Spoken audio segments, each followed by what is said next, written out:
So, hello everybody on the podcast. Today we're very lucky to be joined by the recent Nobel winning economist Professor Aghion, whose research is best known for developing the Schumpeterian theory of creative destruction and innovation, revolutionizing how economists think about competition, innovation, and policy. So, can you give us like a brief overview of your research?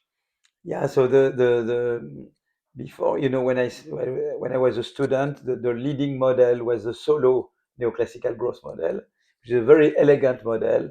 It's a model where growth is driven by capital accumulation, where you use stock of capital, stock of labor to produce output. Then you save part of this output to invest. That allows you to increase your capital stock and therefore to produce more, etc., which allows you to save more and therefore to invest more in capital accumulation. The thing is that under reasonable assumptions of decreasing returns to capital, the fact that you increase production by much less when you move from 10 machine to 11 machine than when you move from 0 machine to 1 machine, you cannot grow forever just based on capital accumulation. At some moment, depreciation catches up with savings. And so Robert Solow would talk about technical progress as what was required to have sustained growth, but he would not explain technical progress. And so the model, what we did with OIT, is a model where long-run growth is driven by cumulative innovation, which is a source of technical progress. The second idea is that innovations do not come from heaven. They are generated by innovators, by entrepreneurs who pursue innovative activities because they expect a rent from innovating. Monopoly rent for a while from a better product or a cheaper way to produce. And the third idea is creative destruction. New innovation displaces old technologies. And at the very heart of this paradigm, there is a contradiction. On the one hand, you need innovation rents to motivate innovation. But yesterday's innovators are tempted to use their rents to prevent subsequent innovations because they don't want themselves to be subject to creative destruction. And regulating market economy, it's a lot about how to deal with this contradiction. Growth is really happening where the same way you have entry all the time of newcomers. You can set up new firms, new talents, they can set up new firms, they can grow them. But of course, you have to make sure that once they've grown, they don't, prevent subsequent innovators. So it's very, and that's really the model. And so economies that grow faster is economy where you have more turnover, when there is more room for firm dynamics, where firm have a more higher possibility to grow, but at the same time where you keep having entry of new innovators. How do you believe then your idea of this model then fits with like Romer's endogenous growth model? With all my respect with Paul Romer, the thing is that I believe that my departure from Romer is that I believe in a world where you have incumbents and entrants. I believe in a world where you have small firms and large firms or firm dynamics. I believe in a world where you have frontier firms and firms far below frontier. None of that exists in Romer's world. So it's not a very helpful model to do empirics.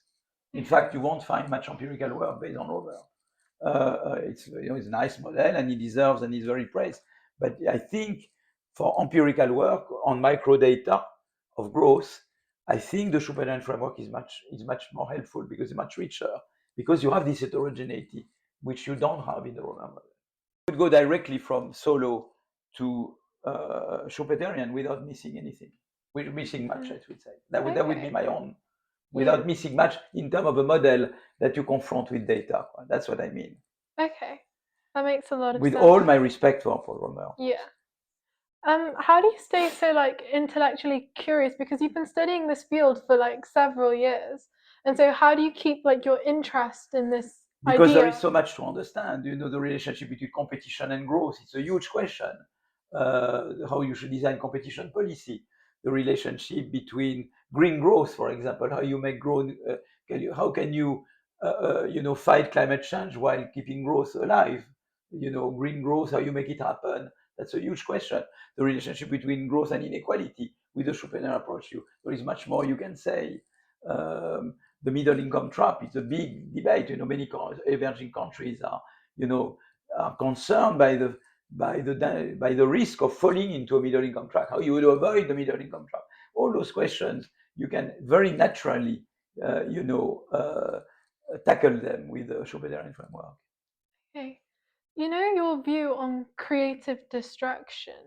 Do you think that's been shaped by potentially like your childhood background? Like I know that both your parents were in like, you know, like a Ah, creative they were industry. the fact that they were creative. It's true. I've seen creative destruction. I mean, when my mother created this, ready luxury ready to wear, to some extent, it did not eliminate haute couture, but it forced haute couture to adapt. So it does. The entrants don't necessarily drive out the incumbents, but they force them to innovate themselves. Otherwise, they are driven out. And I think to some extent, ready to, luxury ready to wear substituted for haute couture, but it also forced haute couture to modernize, to also get into luxury ready to wear in order to survive. So in that sense, it fits the model very well. Yeah. And do you believe that, you know, kind of sorting the gap out between incumbent firms and, you know, those firms at the frontier who are, Yeah, do you believe that's the responsibility of the government or now policy? government can play a role in having first, I think, horizontal policies, education, uh, competition policy, flex security system. Those are horizontal policy. They apply to everybody, no matter the sector. On top of that, you may want to have smart industrial policy in areas like defense and space, in areas like, or in energy transition or in biotech. You may want to have industrial policy like you do have in the US with the DARPA, or in China. But you have to make sure that it's not at the expense of competition, because competition is a big driver of growth. So wherever you decide to do industrial policy, it should be a competition-friendly industrial policy. Okay. So, like, kind of moving a bit more now towards economic policy. So, in one of your interviews, you mentioned that you want to study economics because you wanted to change the world and you want to Yeah, understand the yeah, world. that's right. So, then, like, with your work on innovation and creative destruction, how do you see your like original ambition of wanting to change the world reflected in what you've currently achieved and where you're kind of gonna go in the You future? never achieve all what you want. I mean, of course, and I don't say, "Oh God, I got there, I changed the world, I would do very." But it's true that you can influence. For example, I was happy that to see that the Draghi report, which is the big report on how Europe should deal with its technological decline vis-à-vis the US and China. And I know that the Draghi report is very much influenced by the approach we developed. I mean, not only me. I have, disciples. We have other people who did big contributions. This approach has been very influential in the Draghi report. There is the World Development Report on middle income trap, which is very much about the emerging countries. And again, I feel that it is very much influenced by what we've done. So we can see that we've learned, but there is much more to do, and there is so much, to make us happier and more prosperous and more inclusive and more green. There is enormous work that we still need to do, and there are still big topics to be dealt with. AI, for example, the growth, employment, and environmental impact of AI is something we don't understand very well. I'll talk about it today, but we're just at the very beginning. Green innovation, what are the determinants or policies driving green innovation? And how we tackle the degrowth debate. Should we have qualitative growth, quantitative growth? Those are very important questions. Or growth, how you greenify a value chain, for example, the supply chain. How do you do that? And so the role of carbon tax and industrial policy to greenify a value chain. There are many interesting questions. You see that we have to the research and all the geographical aspect of it. They've been barely touched upon. Should you have big cities, one big city surrounded by countryside, or several big cities?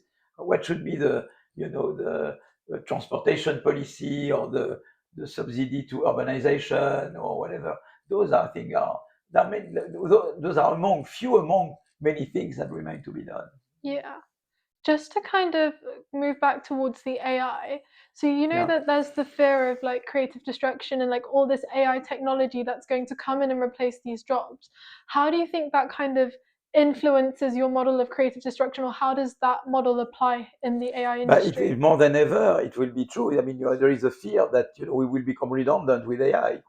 So that's why the flex security system. When you lose your job, you get a high unemployment benefit, and you are retrained to another job. That will become more than ever crucial to have this kind of system. So it only amplifies the need to make creative destruction socially acceptable. Okay. And then you've advised institutions like the United Nations, the World Yeah, Bank, yeah. like French government. So what do you think is the hardest part of translating all of this economic theory into an actual policy which is going to be effective and target the right areas? That's why you need to go into each country and look at the country, of course, and look at micro data in each country. So you have some ideas there, but you need to look at micro data. You want to work on Ukraine, you look at firms in Ukraine. You want to work and policy and firms, and because it's all the triangle between firms that innovate, the state that regulates, or impose competition policy, or if subsidizes education. um and makes entry easier or whatever. And then you have civil society that makes sure that the government is doing what it should be doing. So it's all about the triangle there, and firms, the state, and the civil society, and how they should articulate. And I think it's not, and they don't do it the same way depending on the culture, depending on the history of each country. So you have to go to each country and look at the micro data there. And I think Yeah. that's the but what I call for is a dialogue between theory and empirics in each country where you operate. And that's what the World Development Report is trying to do. Okay. And like, so if we're talking on policy here, so in the lecture yesterday, you said you were very pro the UK staying Yeah, in as part of the EU. yeah. So As part of EU, as part of Europe, I don't know if it would be great that they join EU again, okay? But I would love anything we can do to have UK work with us. yeah, That would be great. The DARPA, for example, I tend to talk about the Defense Advanced Project Agency. We need the equivalent of the DARPA in yeah, uh, in Europe. I would see UK being part of it, for example, and yeah. other respects in which I see that UK should be anyway, even before it joins the EU. That that we should, the big undertakings at European level, we should do that with the UK. So then how do you believe like Brexit has impacted Europe's ability to then compete with the likes of the US and China? But it didn't help, that's for sure, because we Yeah, need a larger, more integrated market. That's the Draghi report. The larger and the more integrated the market. So that went in the opposite direction, of course. So that was not good in that respect. But I hope that UK will reverse course and get closer to us. yeah. But then, for example, you also mentioned Germany and they're starting to implement like more innovative Exactly, they policy. go more for investments now. Yeah. That's great. That's a chance. So why can It's an Germany opportunity. not pull away separately and compete with China and the US? Why does it have to be Europe as a No, I don't say collective? that has to be Europe. They do, in fact, compete. Because it is a matter of size. I think market size matter. China is a big country, US also, and we are small. So I think it's important that in Europe we join forces if we want to be significant, if we want to play a big role. Okay. Only to have a true single market among us, that already would make a big difference. Or the DARPA, it will be much stronger if it's, we scale it up. I think the scaling Yeah. counts enormously. I would just like to say like congratulations on winning the Nobel Prize. And it's like honestly so incredible. And I just was wondering if you could take us back to that moment where you found out and like what was going through your mind Yeah, and and I will tell you. So, in fact, I was sure, I had nothing to do, probably with any Nobel Prize.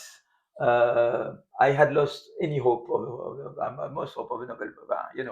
Not that I was looking for it, but I felt that, if either it would never happen, which was the most likely outcome, or if it happens, it would be, several years on the road.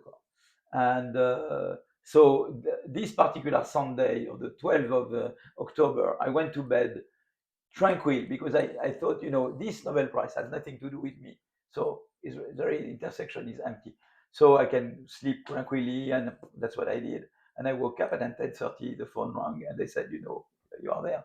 And it was totally surrealistic. And in fact, I still don't realize that it has happened to me, yeah. because I was so much not expecting it.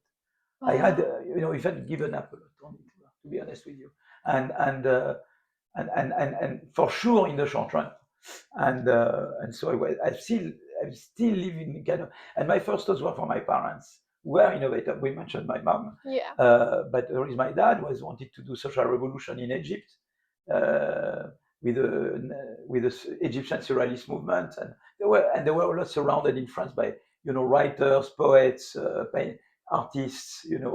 That's what I grew up, surrounded by those. So creativity was very much, and so my first thought was about my parents. Wow, that's really, really inspiring. I know that you won your Nobel with Peter Howitt, so I was wondering like how that partnership kind of started and how what made it so productive. It made productive is I was first year assistant professor in 87, 88, a long time ago. I think now 18 years ago. Sorry, 38 years ago.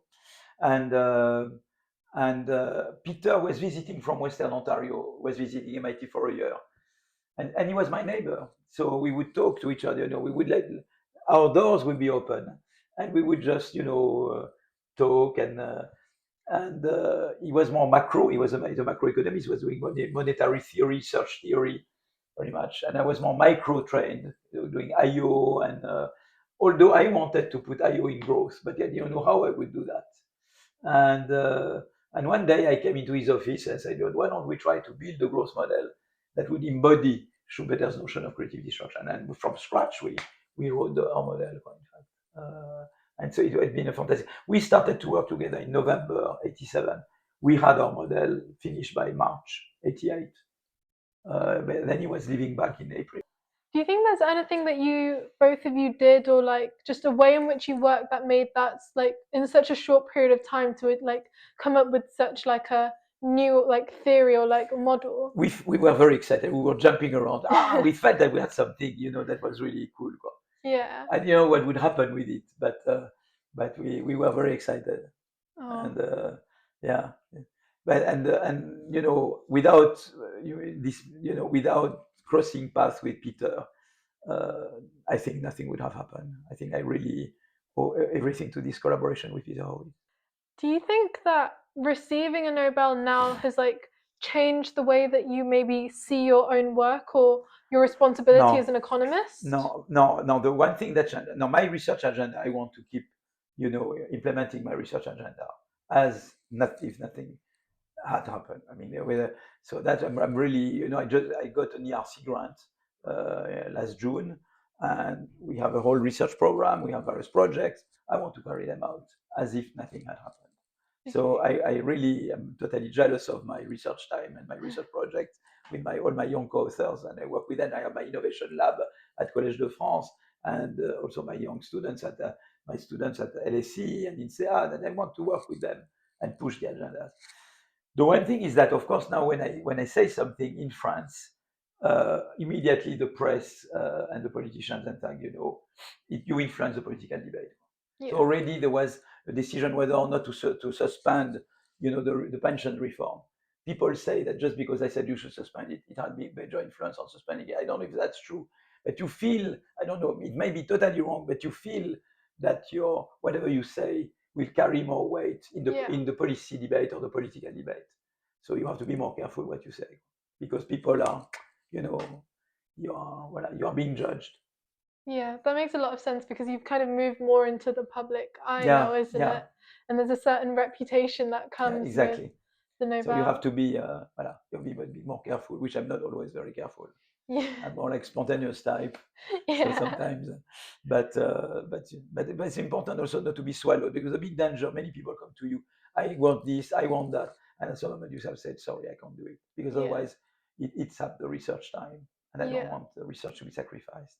What are you then going to be working on? What's like the new focus of your research, or is there a new focus? It won't change after Nobel versus pre-Nobel. I work a lot on green innovation. I work a lot on AI and growth, AI and employment, AI and environment. I work a lot on R&D policy, optimal R&D policy. I work a lot on innovation and organization, firm organization. I want to keep working on these topics, and I don't want to change my my agenda. That makes a lot of sense. Like it's been your research for several years. Exactly. And coming back to like your students, so you teach students at like Harvard, INSEAD, College of France, LSE. So from like your research and your teaching beyond like models, equations, what do you hope like young economists take away from this? But it's different type of teaching. And PhD class, I teach models because I want them to know the detail of the models. At INSEAD, I teach more like master in management, which is like MBAs. So you teach the ideas more, and there is discussion on the ideas. At Collège de France, it's the public at large that you teach. So there is no dialogue. There are too many of them, and you just teach, but there's no equation there either. So it depends which kind of class you teach. If it's more PhD class, you have to go in the detail of the model, the equations, and all that. If you teach a broader audience, of course, you don't go in detail in the equation. So you don't teach for the same reason and for the same thing, actually. Yeah.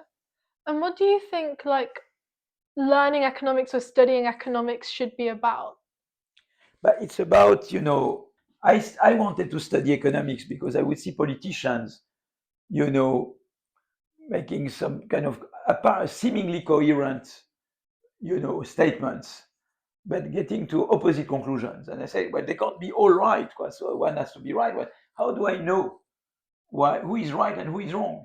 And that's what prompted me to study economics, because I wanted to know, to be able to find out what does it mean, truth, what does it mean to be right and not to be right, you see what I mean? And that got me into economics. I think people should be able to reason by themselves. They see a politician proposing something, well, they should look at all the effects. You see, sometimes, for example, the Zuckman tax is an example. Zuckman says, well, it's very easy. You tax 1,800 people in France. He will not touch you, and he will yield 20 billion euros to the treasury. So there's no need for any sacrifice, no need for any budgetary reform. People who don't know, they say that's fantastic, it's magic, because you tax 1,800, no negative effect. It's all a free ride, it's all a free lunch. So I go for it. And if they know some economics, they may say, well, but if you tax Mr. Arthur Manch of Mistral who wants to start a firm and doesn't have income, it will discourage Mr. Manch and other innovators, or maybe the cake will shrink, and maybe there will not be so much to distribute or whatever. But people start reasoning about the side effects, the hidden effects of something that looks apparently magic. You see what I mean? And I think learning economics is to learn to see behind the appearance, you see, to go in the bottom of things, to be able to understand, well, but if there is this, and there is that, and there is this. For example, you decide to block rental price, for example. Well, we know that there is all kind of general group effects that will be generated that may be undesirable. And when you don't study, you don't know any economics, you don't know about that. So it's important to see, you see the world very much as a zero-sum game. You see, say, whatever I take from the rich is more for the poor, but you may not see that sometimes when you take too much, when you tax too much, incentives, innovation incentive, for example, will go down, will dwindle, and then what will happen is that the cake will get smaller, and therefore there will be much less to distribute. I am for redistributive taxation, to be honest. I am not there advocating no taxation. I am for to finance a good education system for everybody, a good health system, a good flex security system, and I'm a good social democrat. I believe a lot in redistributive taxation and in good public services. But if you go too far, I know that there is something called the Laffer curve. If you're on the wrong side of the Laffer curve, when you tax more, at the end of the day, you get less tax revenue because people don't work. When you don't know any economics, you don't know about the Laffer curve. Yeah. And like just kind of going back to that a bit. So yesterday in the lecture you kind of mentioned that you would like a combination of US's innovation model with the protectionism and like the protection, provided by the European model. Do you think that this is possible to achieve in practice? And if so, like why has this not already been done? Because there is political economy there. I mean, people, everybody, the incumbents, they don't care about education. It's exactly the Schumpeterian reason. The incumbents, they don't care about having new entrants. In fact, they are very happy not to have new entrants. So there is political economy there.